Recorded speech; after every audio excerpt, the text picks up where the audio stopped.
पिछले 24 घंटे में उड़ीसा के ऊपर रेनफॉल का डिस्ट्रीब्यूशन वाइड स्प्रेड रहा, जहाँ ज़्यादातर स्थानों में हल्की से मध्यम वर्षा तो हुई है, साथ में 2 जगह पर वेरी हैवी रेनफॉल और 23 जगहों पे हैवी रेनफॉल भी ऑब्जर्व की गई है। हाईएस्ट रेनफॉल जो गई है कोरापुट के कोटपाड़ में 129 मिलीमीटर दर्ज की गई है। इसी के साथ सीजनल टोटल 1 जून से लेकर 25 जुलाई तक का 557.7 मिलीमीटर हो गया है और सामान्य से जो है रेनफॉल डिपार्चर जो है 17% हो गया है। 2 डिस्ट्रिक्ट अभी पुरी और गजपति डेफिसिट कैटेगरी में बने हुए हैं। 1 डिस्ट्रिक्ट लार्ज एक्सेस में, 9 डिस्ट्रिक्ट एक्सेस कैटेगरी में आगे हुए, 18 डिस्ट्रिक्ट नॉर्मल कैटेगरी में बने हुए हैं। सिग्निफिकेंट वेदर सिस्टम की बात करें तो डिप्रेशन जो north west bay of Bengal और adjoining area coastal west Bengal और बांग्लादेश के ऊपर था, वह मूव किया है वेस्ट नॉर्थ वेस्टवर्ड दिशा में 13 किलोमीटर प्रति घंटे की रफ्तार से पिछले 3 घंटे में, और वह क्रॉस किया है वेस्ट बंगाल और अर्जानी बांग्लादेश को 7:30 से लेकर 8:30 IST के बीच में, और सुबह 8:30 बजे की पोजीशन के हिसाब से वह कोस्ट बंगाल वेस्ट बंगाल और adjoining area of north west bay of Bengal और बांग्लादेश के पास है। लैटिट्यूड उसका 21.7 डिग्री नॉर्थ और लॉन्गिट्यूड 88.8 डिग्री ईस्ट पे बना हुआ है, जो कि 150 kilometre west south west of Khepupara Bangladesh में जो वहाँ से है, about 60 kilometre south south east of Canning west Bengal से है, 80 kilometre east of Sagar island से है और 100 kilometre south south east of Calcutta से है। जो कि डिप्रेशन, यह जो सिस्टम डिप्रेशन है आगे जो कल भी ये डिप्रेशन फॉर्म में रहेगा। 27 में ये वेल्मा लो प्रेशर एरिया बनने की संभावना रख रहा है।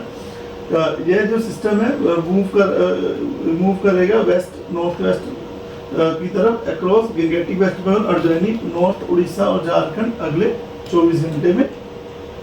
अगर मानसून ट्रफ की बात करें तो वह Jammu, Chandigarh, Bareilly, Gorakhpur, Patna, Bankura, Kolkata, centre of depression और नॉर्थ वेस्ट बंगाल, अर्जानी एरिया, कोस्टल वेस्ट बंगाल और बांग्लादेश वहां तक आ रही है।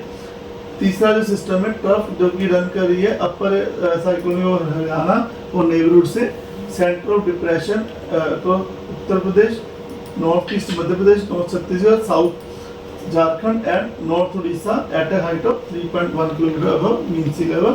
तो एक और अपर एयर साइक्लोनिक सर्कुलेशन है जो कि इंटीरियर उड़ीसा और यानी छत्तीसगढ़ के ऊपर बनी हुई है, वो नाव अभी नॉर्थ छत्तीसगढ़ और नेबरहुड पे है between 4.5 to 5.8 kilometre above mean sea level. फिर आज डिप्रेशन प्रभाव की वजह से मयूरभंज, केवंझर 2 डिस्ट्रिक्ट में scattered heavy to very heavy rainfall with isolated extremely heavy falls होने की संभावना, इसी वजह से रेड अलर्ट दिया गया है। बाकी उसके साथ साथ बालासोर, भद्रक, केंद्रपाड़ा, जाजपुर, ढेंकनाल, अनुगुल, देवगढ़, संबलपुर, झारसुगुड़ा, सुंदरगढ़ में isolated heavy to very heavy rainfall होने की संभावना है, जिसकी वजह से ऑरेंज अलर्ट दिया गया है। साथ ही जगतसिंहपुर, कटक, खुर्दा, नयागढ़, बौद्ध, सोनपुर, बारगढ़, बलांगीर, नुआपाड़ा, कंधमाल, कालाहांडी, कोरापुट, मुल्कानगिरी, इन डिस्ट्रिक्ट्स में आइसोलेटेड वजह से हैवी रेनफॉल होने की संभावना है, जिसकी वजह से येलो वार्निंग दी गई है। बाकी थंडरस्टॉर्म, लाइटनिंग और सर्फ गस्टी विंड स्पीड जो रेड कलर और ऑरेंज कलर वार्निंग वाले में 40 to 50 km, gusty wind 60 km हो सकती है। बाकी जगह पे 30 to 40 km रहने की संभावना है। रेनफॉल डिस्ट्रीब्यूशन वाइड स्प्रेड हो सकता है। 26 जुलाई को सुंदरगढ़, झारसुगुड़ा, संबलपुर में heavy to very heavy isolation हो सकती है, जिसके वजह से ऑरेंज कलर दिया गया वार्निंग में। जबकि केवंझर, देवगढ़, अनुगुल, सोनपुर, बरगढ़, बोलांगीर, नुआपाड़ा इन डिस्ट्रिक्ट में येलो अलर्ट दिया गया है हैवी रेनफॉल 1-2 स्थानों पर होने की संभावना की वजह से।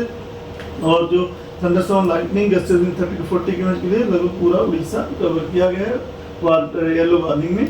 रेनफॉल डिस्ट्रीब्यूशन वाइड स्प्रेड रह सकता है। 27 जुलाई को सुंदरगढ़, केवंझर, मयूरभंज में आइसोलेटेड हैवी रेनफॉल के लिए येलो वार्निंग दी गई है। बाकी इंटीरियर उड़ीसा में thunderstorm, lightning, गस्ट्स with 30 to 40 km रहने के लिए येलो अलर्ट दिया गया है। 28 जुलाई को मयूरभंज, केवंझर, सुंदरगढ़ और झारसुगुड़ा, बरगढ़ इन डिस्ट्रिक्ट में हैवी रेनफॉल के लिए येलो वार्निंग दी गई है, 1-2 स्थानों पर होने की संभावना है। बाकी लगभग उड़ीसा में thunderstorm, lightning, गस्ट्स with 30 to 40 km रह सकती है, जिसकी वजह से येलो अलर्ट दिया गया है। रेनफॉल 29 जुलाई को सुंदरगढ़, केवंझर, मयूरभंज, बालासर में आइसोलेटेड वजह से हैवी रेनफॉल की संभावना है, जिसकी वजह से येलो वार्निंग दी गई है। बाकी thunderstorm, lightning, गस्ट्स with 30 to 40 km रहने की संभावना है। रेनफॉल डिस्ट्रीब्यूशन वाइड स्प्रेड रह सकता है। डे 6-7 में वार्निंग मिल रहा है, लेकिन हम एक्सपेक्ट कर रहे हैं रेनफॉल वाइड स्प्रेड, और डे 31 जुलाई को फेयरली वाइड स्प्रेड रह सकता है। फिशरमैन वाली में जो डिप्रेशन बना हुआ है, तो स्क्वेली वेदर है, वहाँ पे जो विंड स्पीड जो अभी north Bay Bengal long and off Orissa को वेस्ट बंगाल बांग्लादेश कोस्ट में 40 to 50 केवी गस्टी टू 60 के प्रिवेल कर रही है, जिसकी वजह से अगले 24 घंटे में मतलब जो स्क्वेली वेदर रहेगा। उसके बाद हम एक्सपेक्ट कर रहे हैं डे 2 से डे 5 या 26 से 29 जुलाई तक जो विंड स्पीड है 30 to 40 के गस्टी टू 50 के रह सकती है over north Orissa region. Sea condition rough to very rough रह सकती है इस कंडीशन में, और किसान फिशरमैन को एडवाइस दी जाती है कि वो 25 से 29 जुलाई तक समुद्र के अंदर along Orissa coast, West Bengal और बांग्लादेश कोस्ट के आसपास मछलियाँ पकड़ने आ जाए। धन्यवाद।